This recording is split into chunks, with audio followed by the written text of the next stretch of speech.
Inanunsyo nga po ni People's Champ Manny Pacquiao na, opo, mga kapatid, na siya po ay muling tutuntong sa ring ngayon pong Enero 24 ng 2026. Ganun. Ito nga po kasunod ng kanya pong reunion sa dati pong promoter ng Top Rank. Bago yan, lumabang po sa ilalim po ng Top Rank si Pacman mula 2003 hanggang 2018 na may tuturing po na prime years ng kanya pong karera. Kababalik po lamang ng nag-iisang 8th Division World Champion noong pong Hulyo kung saan nga po nauwi sa draw ang kanyang laban kay Mario Barrios para po sa WBC welterweight belt. Wala pang anunsyo kung sino ang magiging kalaban ni Pacman pero balibalitang si Vasily Lomachenko ng Ukraine ang kanyang posibleng makaharap. Ilalabas daw ni Pacman ang opisyal niyang makakasagupa sa mga susunod na araw. Samantala, isa pang world-class na atleta po ang magbabalik aksyon. Sasabak sa Japan Open Main Draw ang Pinay tennis star na si Alex Ayala ngayong Martes.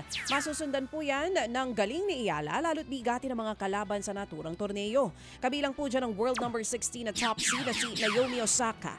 Bago po ito, umangat sa bagong career high na number 54 si Ayala sa world rankings. Habang sa Premier Volleyball League po naman, nilampaso ng PLDT high-speed hitters ang Capital One Solar Spikers sa Reinforced Conference. Bagamat dikit ang mga set na naigpo sa bawat isa ang PLDT tungo sa 25-22, 25-20 and 25-23 na panalo. Matinding net defense ang ipinamalas ng high-speed hitters matapos nga po magtala ng 16 na blocks kumpara po sa 4 lamang ng Capital One.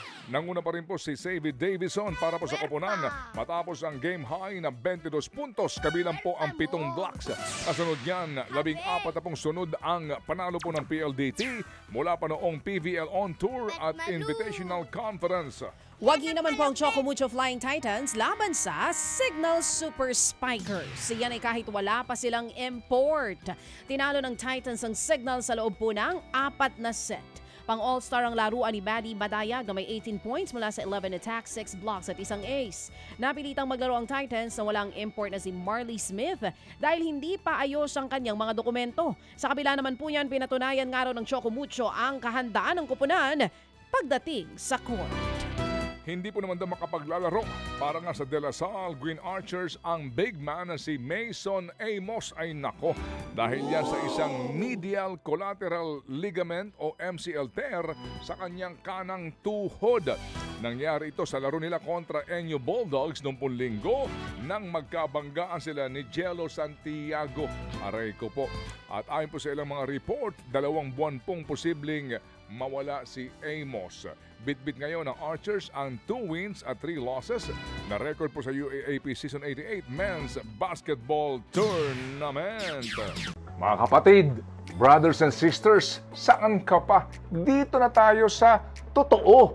Dito na tayo sa True FM. Mga kapatid, mag-subscribe and follow po kayo sa social media accounts ng True Network PH. Yan po kami, hanapin nyo lang True Network PH, Facebook, Instagram, YouTube, TikTok, and podcast.